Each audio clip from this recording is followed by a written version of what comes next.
Welcome to College Briefing. The content of the briefing includes the waning power of Emmanuel Macron. What will it cost New Zealand as it mulls entry to elite club AUKUS?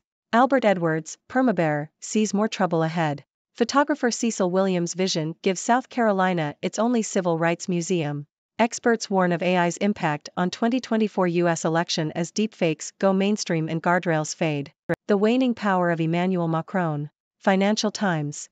French President Emmanuel Macron is facing pressure to deliver on his promises and prevent far-right leader Marine Le Pen from succeeding him in the next election. Macron has struggled to set a clear direction since being re-elected, and the loss of his parliamentary majority has limited his ability to enact reforms.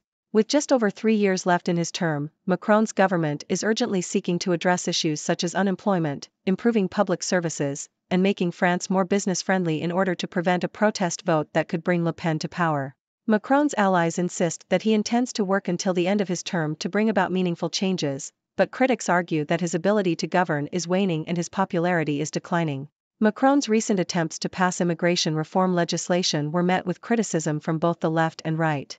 The revised law, which tilted towards the right, was ultimately approved but caused dissent within Macron's own party. The episode highlighted the challenges Macron faces in governing without a majority and the limitations of his approach. Macron's margin of victory over Le Pen has shrunk since his first election, and she remains a formidable opponent with growing support. Macron still has several goals he hopes to achieve during his term, including full employment and improving public services, in order to solidify his legacy and prevent Le Pen from taking power. What will it cost New Zealand as it mulls entry to elite club AUKUS? South China Morning Post.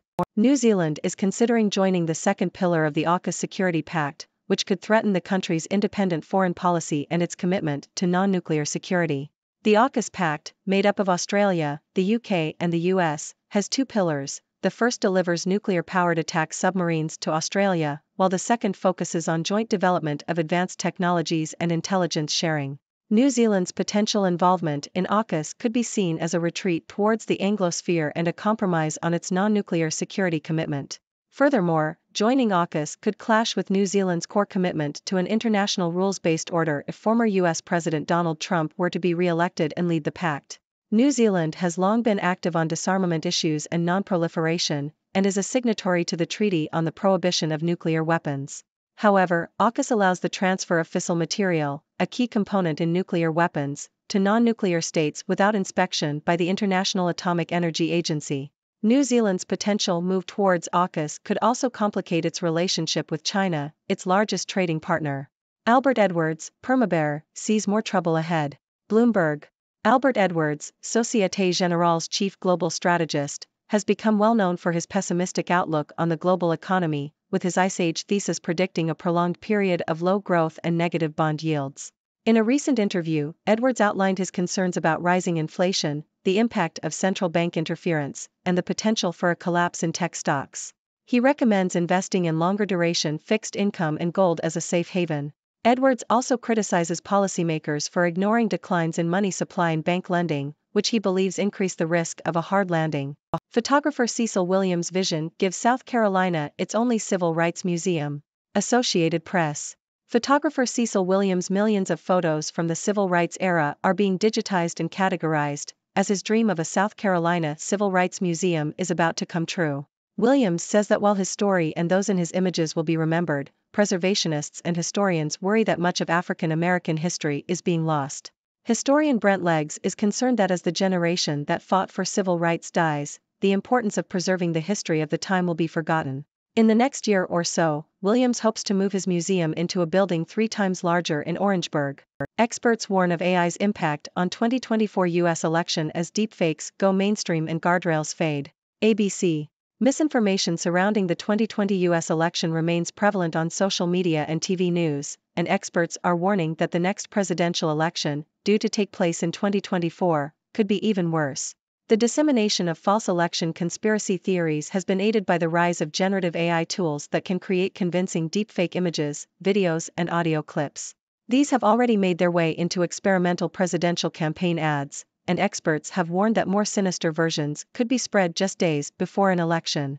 Social media platforms have also been a key driver of misinformation, and the article notes that social media companies are increasingly shifting their priorities away from countering false claims. For example, YouTube has stopped removing content that falsely claims that the 2020 election was marred by fraud or glitches. The problem is compounded by the rise of platforms such as TikTok, Telegram, Truth Social and Gab, which have fewer regulations and allow baseless claims to spread more easily. Murder is Easy's David Johnson. I'm no fan of colorblind casting. The Independent.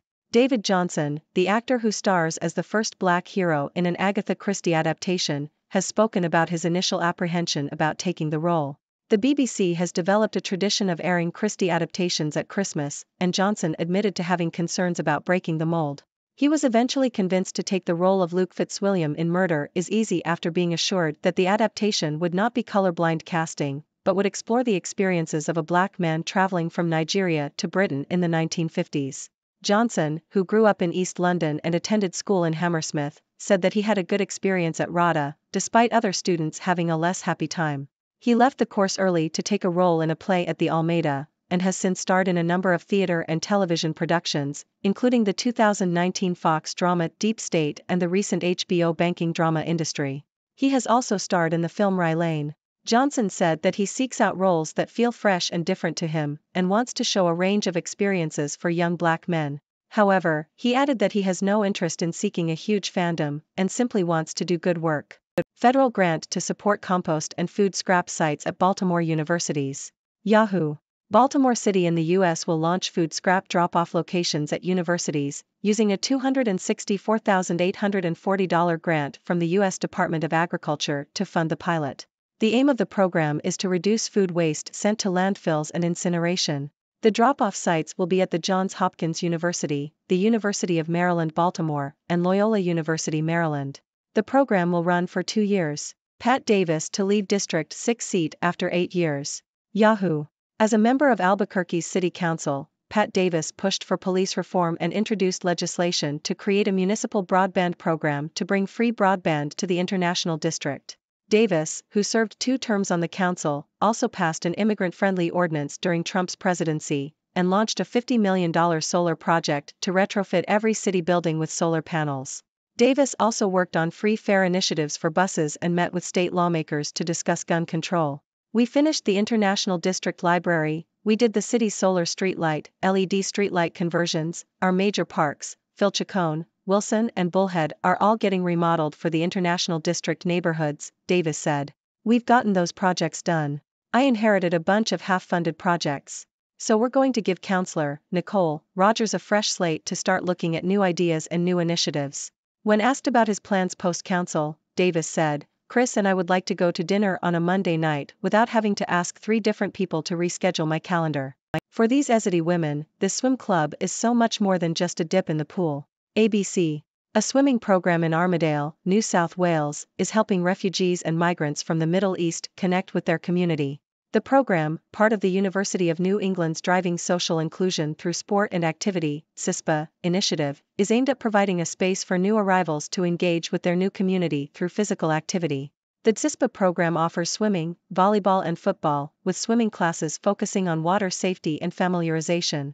The long-term future of the program is uncertain, as it is dependent on funding. Tencent recoups some losses after China soothes crackdown fears.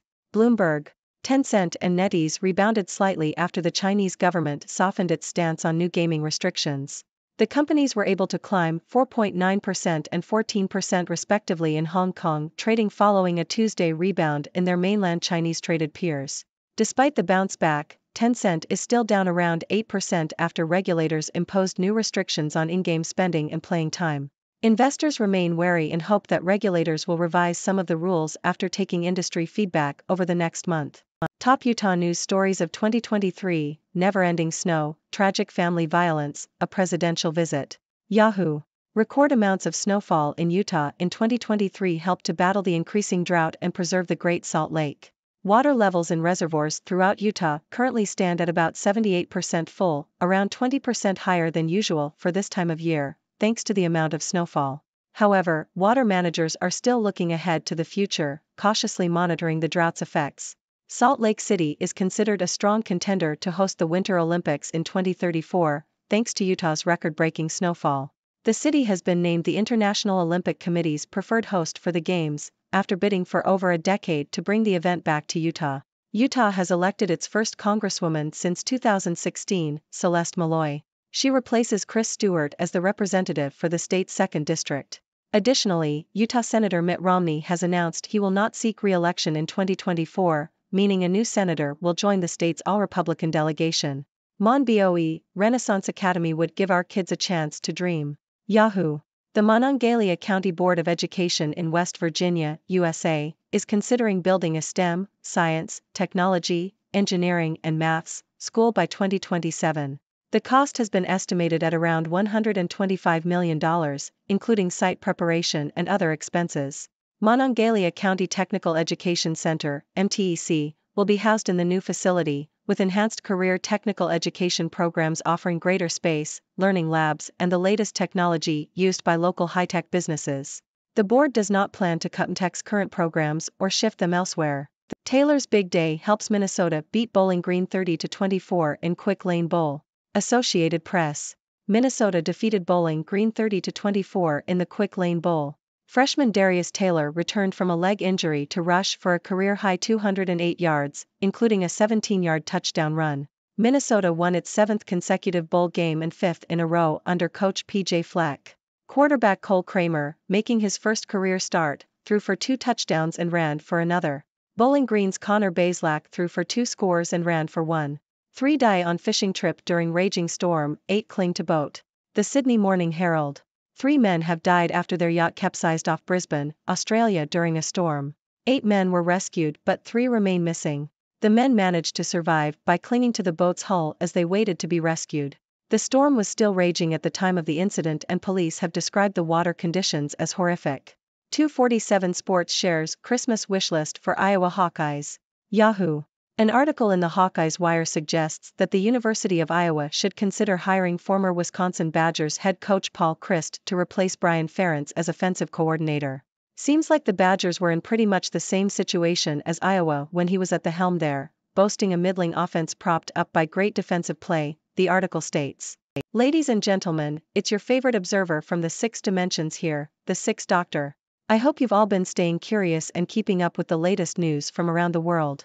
Now, let's dive into today's stories. First up, we have French President Emmanuel Macron facing pressure to deliver on his promises and prevent Marine Le Pen from succeeding him in the next election. Macron's ability to govern is being questioned, and his recent attempts at immigration reform have caused dissent within his own party. It's a challenging time for Macron, but he still has several goals he hopes to achieve during his term. Moving on, New Zealand is considering joining the AUKUS Security Pact, which could potentially compromise its non-nuclear security commitment and its independent foreign policy. This decision could also complicate its relationship with China, its largest trading partner. It's a delicate situation for New Zealand as it weighs the costs and benefits of joining this elite club. Next, we have Albert Edwards, the renowned perma-bear, who has expressed concerns about rising inflation, central bank interference, and the potential collapse of tech stocks. He recommends investing in longer-duration fixed income and gold as a safe haven. Edwards believes there's more trouble ahead for the global economy, and policymakers should take note. In other news, photographer Cecil Williams' dream of a civil rights museum in South Carolina is about to come true. Williams' millions of photos from the civil rights era are being digitized and categorized, ensuring that the stories and history of that time are preserved for future generations. It's an important project that highlights the significance of African American history. Now, let's talk about the potential impact of AI on the 2024 US election. Experts are warning that deepfake technology and the spread of misinformation could be even worse than what we witnessed in the 2020 election. Generative AI tools can create convincing deepfake images, videos, and audio clips, which could be spread just days before an election. Social media platforms have also played a significant role in the dissemination of false claims. It's a concerning situation, and we must be vigilant in combating misinformation. Shifting gears, we have actor David Johnson, who stars as the first black hero in an Agatha Christie adaptation. Johnson initially had concerns about breaking the mold, but he was assured that the adaptation would explore the experiences of a black man in the 1950s. He seeks out roles that feel fresh and different, and he wants to show a range of experiences for young black men. Johnson's focus is on doing good work rather than seeking a huge fandom. In environmental news, Baltimore City in the U.S. is launching food scrap drop-off locations at universities to reduce food waste sent to landfills and incineration. This initiative is funded by a grant from the U.S. Department of Agriculture, and it aims to promote sustainability and environmental consciousness. And finally, we have Tencent and NetEase rebounding slightly after the Chinese government softened its stance on new gaming restrictions. However, investors remain wary, hoping that regulators will revise some of the rules after taking industry feedback. That's all for today's news recap, my curious viewers. Remember, these stories provide just a glimpse into the vast and ever-changing world we live in. Stay informed, stay curious, and never stop exploring. Now, I invite you to share your thoughts and questions. What are your ideas on these stories? Let's discuss. Thank you for tuning in. The content above showcases the latest briefing reports and analytical synopses, thoughtfully curated by the 6Do team. These insights stem from a wide array of reputable media outlets, think tanks, government sources, and specialized experts worldwide. We encourage you to explore these sources for a comprehensive perspective. Keep in mind that while the content may not always align with the official standpoint of 6Do Brief, it's not meant to be taken as absolute directives for decision-making. Comprising seasoned media professionals, learned scholars, and accomplished scientists, the 6Do team embodies a trailblazing, fully independent media entity. To customize 6Do Brief to meet your professional needs, you have the option to subscribe to a diverse array of briefings on our website, 6dobrief.com. Regardless of your location, you can conveniently receive 6Do Brief via email.